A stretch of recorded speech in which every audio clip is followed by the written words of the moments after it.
The Bible talks about many great gifts that we've been given. Of course, the greatest gift of all is Jesus Christ, but God has given us something else. He's given us the gift of choice.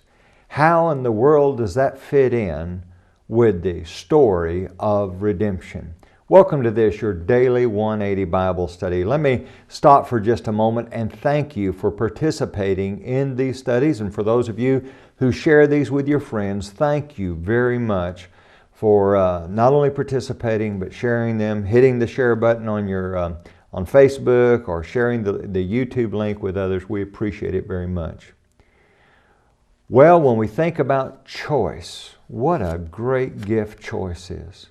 And someone says, what about Jesus Christ? Certainly, Jesus is the greatest of all gifts. But have you ever stopped and thought about the idea that God does not force us to be servants of Jesus Christ? He gives us the privilege. He gives us the opportunity, but it must be our choice. We see that in Genesis 2 and Genesis 3. And we think to ourselves, well, I'd rather not have the choice because I make bad choices. But here's the deal. We realize Jesus would tell the young lawyer in Matthew chapter 22, the greatest of all commandments is to love the Lord your God with all your heart, with all your soul, and with all your mind. Now think about this. To have the capability to love requires that you have the capability to despise. To have the capability to care about someone means that you have to have the capability to not care about them.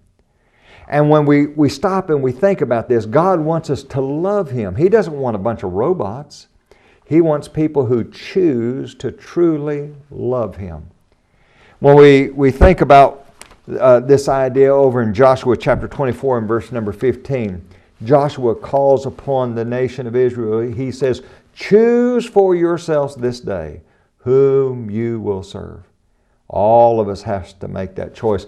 The problem comes along, a lot of times we want to choose self.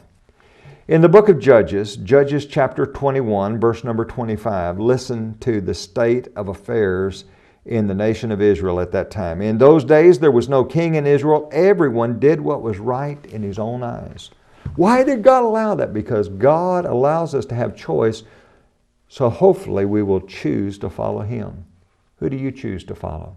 Join us again tomorrow.